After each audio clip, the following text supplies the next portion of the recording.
Buenos días, hermanos. La lectura se encuentra desde Isaías 52:13 al capítulo 53, del 1 al 12. Y dice así: Aquí está mi siervo, será prosperado, engrandecido y exaltado. Será puesto muy en alto. Muchos se asombrarán al verlo. Su semblante fue de tal manera desfigurado que no parecía un ser humano. Su hermosura no era la del resto de los hombres. Muchas naciones se asombrarán de él. Los reyes callarán al verlo, porque verán algo que nunca les fue contado y entenderán algo que jamás habían oído. ¿Quién ha creído a nuestro anuncio? ¿En quién se ha manifestado el brazo del Señor? Crecerá ante él como un renuevo, como raíz en tierra seca. No tendrá una apariencia atractiva ni una hermosura impresionante. Lo veremos, pero sin atractivo alguno, para que más lo deseemos.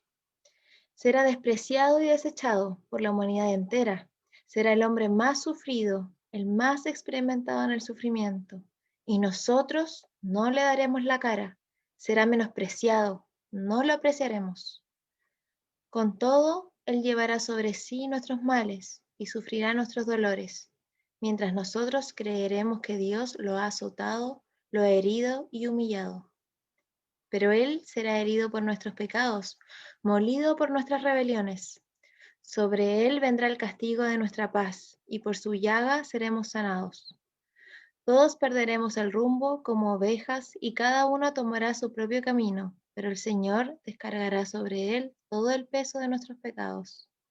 Se verá angustiado y afligido, pero jamás emitirá una queja. Será llevado al matadero como un cordero, y como oveja delante de sus trasquiladores, se callará y no abrirá su boca. Sufrirá la cárcel, el juicio y la muerte. ¿Y quién entonces contará su historia si él será arrancado por completo de este mundo de los vivientes y morirá por el pecado de mi pueblo? Se le dará sepultura con los impíos, morirá en compañía de malhechores, a pesar de que nunca hizo violencia a nadie ni jamás profirió una sola mentira. Pero el Señor le pareció bien quebrantarlo y hacerlo padecer. Cuando se haya presentado a sí mismo como ofrenda para la expiación de pecado, verás a su descendencia, tendrá una larga vida y por medio de él se verá prosperada la voluntad del Señor. Verá el fruto de su propia aflicción y se dará por satisfecho. Mi siervo justo justificará a muchos por medio de su conocimiento, y él mismo llevará las iniquidades de ellos. Por eso yo le daré parte con los grandes, y él repartirá despojos con los fuertes, porque él derramará su vida hasta la muerte, y será contado entre los pecadores. Llevará sobre sí mismo el pecado de muchos, y orará en favor de los pecadores. Hermanos, esta es palabra de Dios. Muy buenas tardes ya a todos mis queridos hermanos. Le doy gracias al Señor por este rico tiempo que me regala para poder compartirles lo que en primer lugar el Señor ha impactado en mi corazón. Para comenzar, quería contarles lo siguiente. Todos sabemos que el desempleo o la cesantía son situaciones por las cuales ninguno de nosotros queremos atravesar. Sabemos que si en nuestro trabajo no cumplimos con lo que tenemos que hacer y fallamos constantemente en todos nuestros deberes, tarde o temprano la paciencia de nuestro jefe se acabará y el despido será inevitable. Ahora, pensemos en esto mismo, pero relacionado con Dios. ¿Alguna vez te has sentido de esa misma forma con el Señor? Es decir, ¿alguna vez has sentido que la paciencia de Dios se va a agotar en cualquier momento debido a tus constantes fallas? O tal vez has pecado tanto que piensas que Dios ya no te puede perdonar. Quiero que medites y pienses en estas preguntas por un momento. No sé cuál fue tu respuesta, pero lo que sí sé es lo que nos enseña la palabra de Dios acerca de la paciencia del Señor para con nosotros. Él jamás abandona a su pueblo, debido a que Dios proveyó de un sustituto por causa de nuestros pecados. Esto es lo que veremos el día de hoy en este pasaje. Que Dios proveyó un sustituto para amarnos sin barreras. Que Dios proveyó de un sustituto para amarnos sin barreras. Hermanos, oremos al Señor.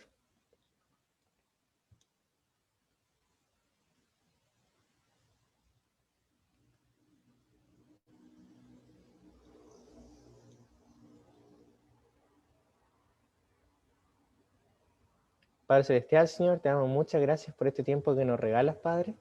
Te doy gracias porque ha sido de bendición para nuestras vidas, Señor. Te doy gracias porque tú impactas nuestros corazones. Sabemos que podemos confiar en ti, Señor. Sabemos que podemos poner todas nuestras angustias en ti, Señor. Confiando en tu gran amor. Confiando en tu gran misericordia, Señor.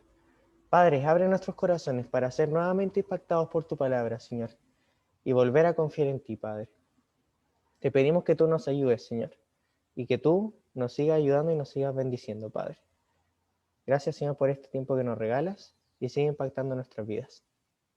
En el nombre de tu Santo Hijo. Amén.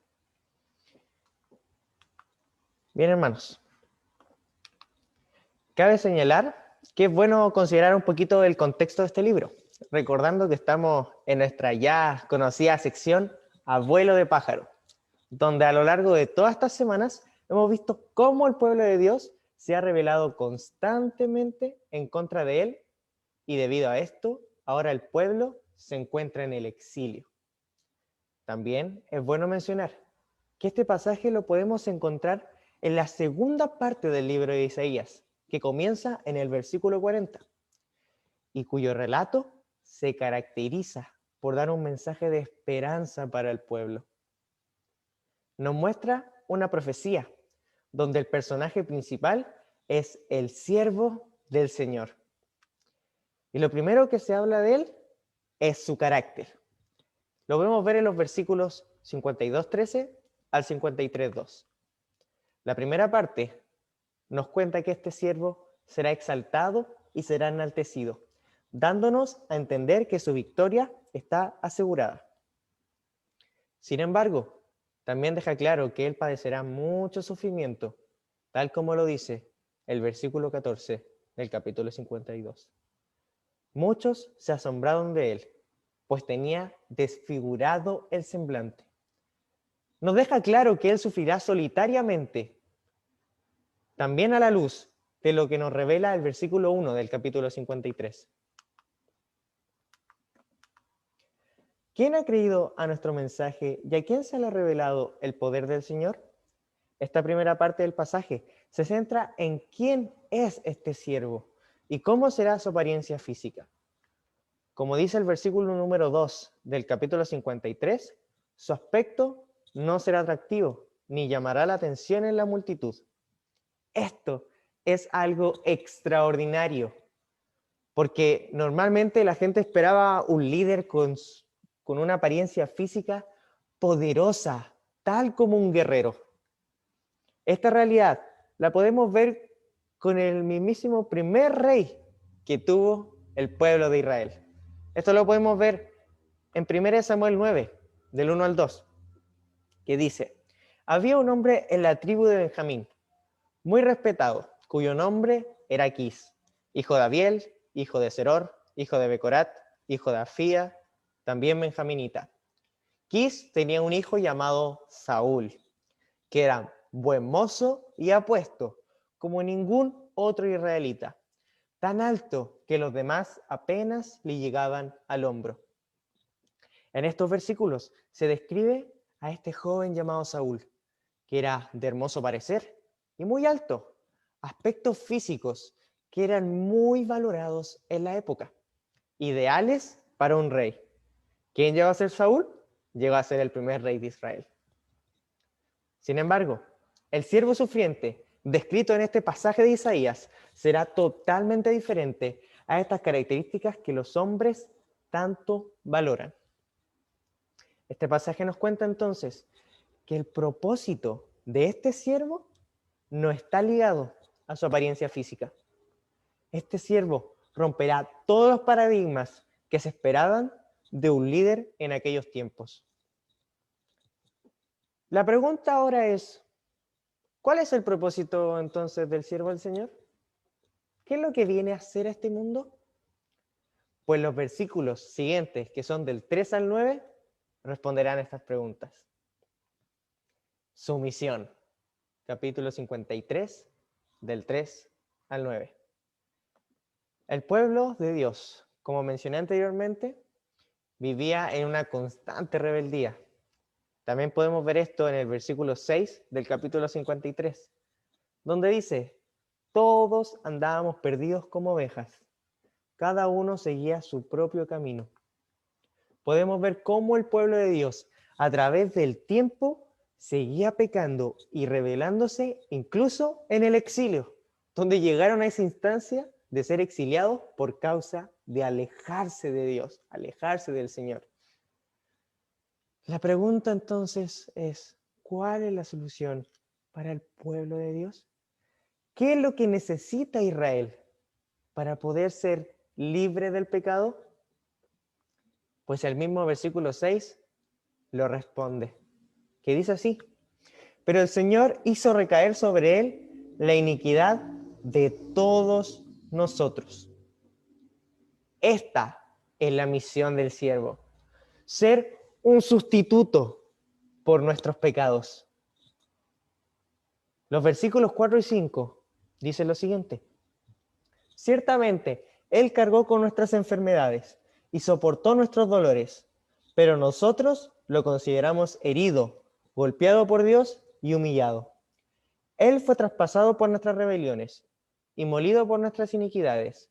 Sobre Él recayó el castigo, precio de nuestra paz, y gracias a sus heridas fuimos sanados. Este pasaje nos revela que Él tomará el lugar que nos corresponde a nosotros. Nuestras enfermedades y nuestro dolor, Él lo va a cargar.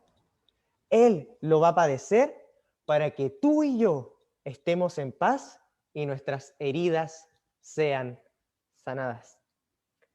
También nos cuenta Isaías que Él será maltratado y humillado, que el siervo del Señor se le llega a comparar con un cordero, que es llevado al matadero sin siquiera abrir su boca, tal como lo dice literalmente el versículo 7. Y todo esto para terminar muriendo sin que haya cometido absolutamente nada, nada malo.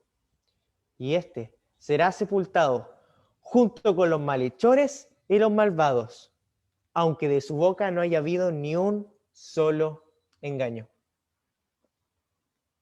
Al meditar en este siervo y su misión, es muy importante destacar lo extraordinario de su obra, que a diferencia de los reyes y los gobernantes de este mundo, este siervo dará su vida voluntariamente y morirá en lugar de los pecadores para que éstos puedan vivir delante de Dios sin ser destruidos por causa de sus pecados. Por esta razón es que el título del sermón describe esta realidad, que Dios proveyó de un sustituto para amarnos sin barreras. Por medio del siervo sufriente, Dios cumplirá sus promesas de bendición para un pueblo que vive lejos de Él, tanto física como espiritualmente. Pero la historia no termina aquí, porque la sección siguiente nos mostrará el plan perfecto de Dios para salvarnos por medio del sufrimiento y la victoria del siervo.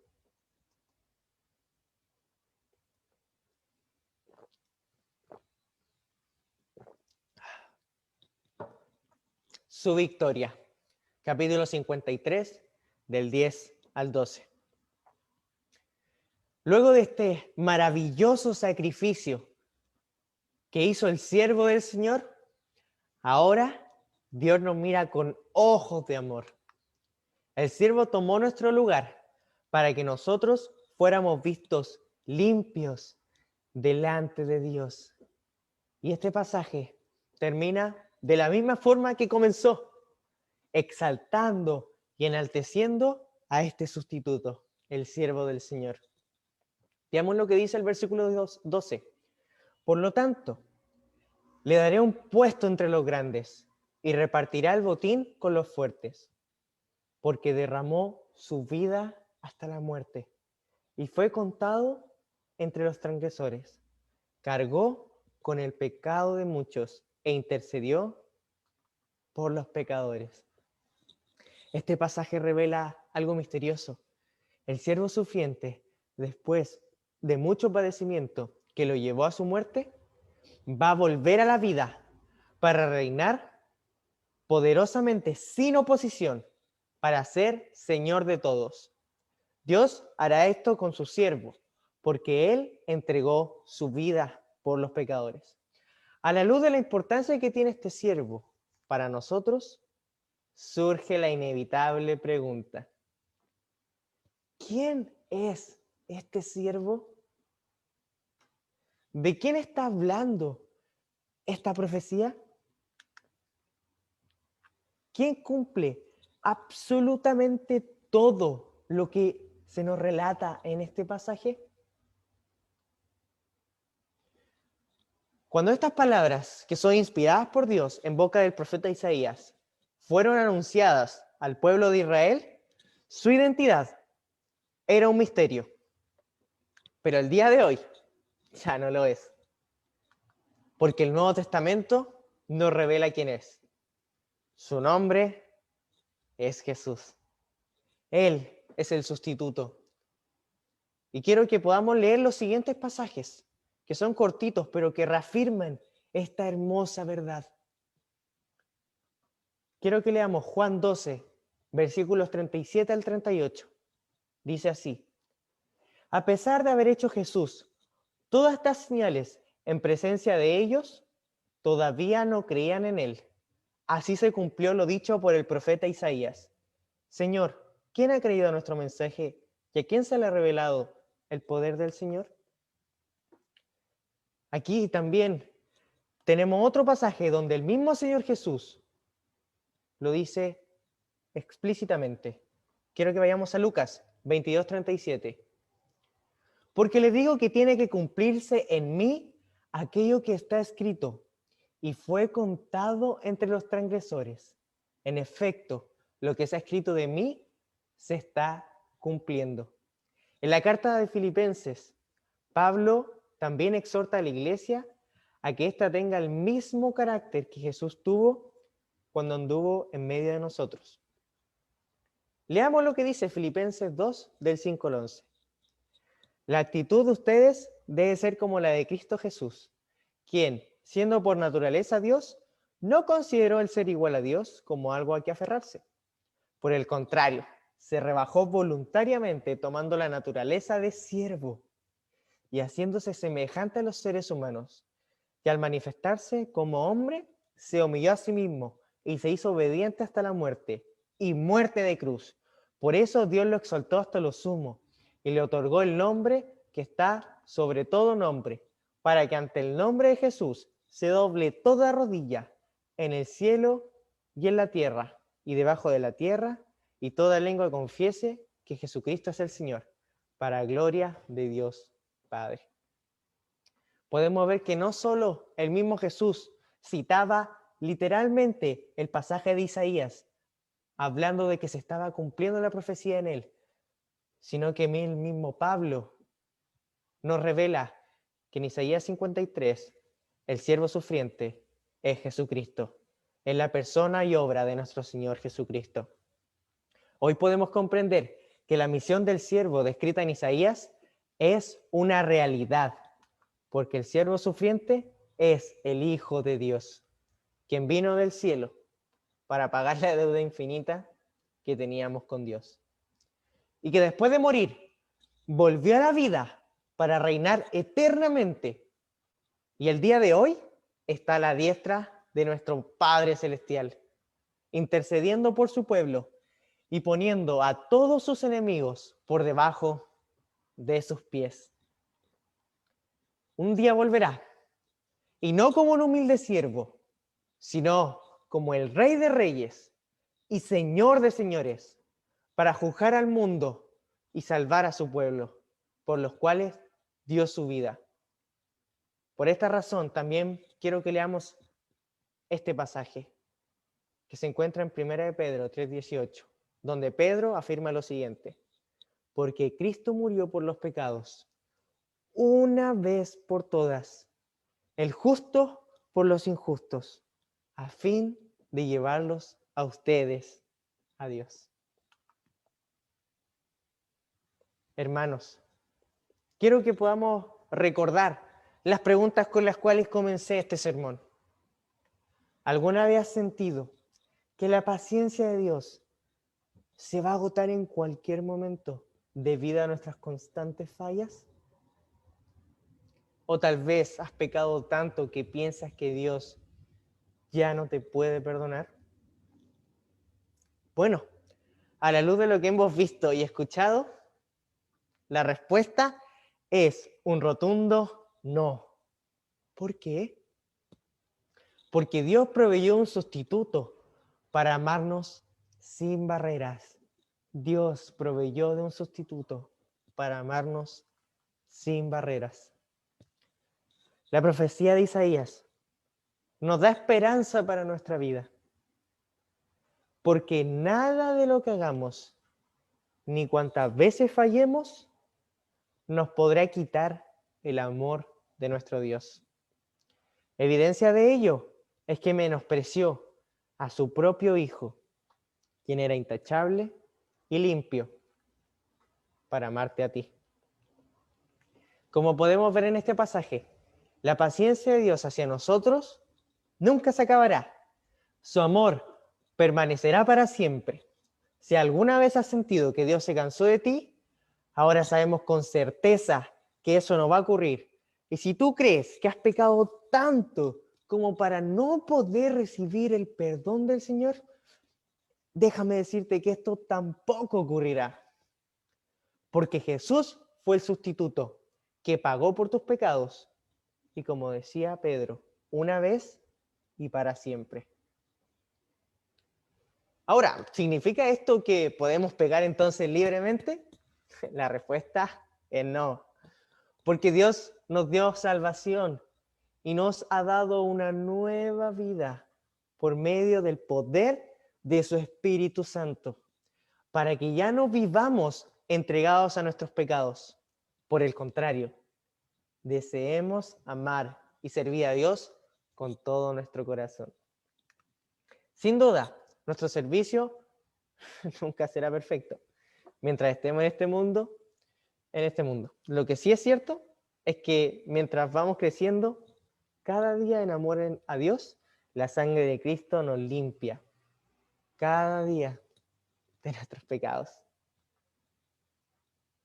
Queridos hermanos, si sus pecados muchas veces los desaniman e incluso han llegado a pensar que si van a Dios, Él no te va a recibir, Él no los va a recibir, eso es un error. También quiero leerles otro pasaje que se encuentra en Hebreos 4, del 14 al 16. Por lo tanto, ya que en Jesús, el Hijo de Dios, tenemos un gran sumo sacerdote que ha atravesado los cielos, aferrémonos a la fe que profesamos, porque no tenemos un sumo sacerdote incapaz de compadecerse de nuestras debilidades, sino uno que ha sido tentado en todo, de la misma manera que nosotros, aunque sin pecado. Así que acerquémonos confiadamente al trono de la gracia para recibir misericordia y hallar la gracia que nos ayude en el momento que más lo necesitemos. Gracias a Jesús, nuestro gran sumo sacerdote, aunque cada día pecamos y fallamos, si nos volvemos a Dios en arrepentimiento, Dios nos recibe para perdonarnos, nos recibe con los brazos abiertos y llenos de amor. No dudes en acudir a Él, hermano, porque Dios proveyó un sustituto que destruyó todas las barreras que existían para acercarnos a Dios. Y quizás tú que no has creído en el Señor, pero deseas volverte a Dios, pero piensas que eres demasiado pecador para que Dios te reciba, tengo una muy buena noticia para ti. Jesús murió para que tú puedas experimentar el amor de Dios. Lo único que tienes que hacer, donde quiera que estés, es orar a Dios, conversar con Él y pedirle que te perdone, que te adopte como su hijo y que aplique a tu vida lo que Jesús hizo en la cruz. Dios ha prometido que los que creen en Jesús serán llamados hijos de Dios y tus pecados serán olvidados.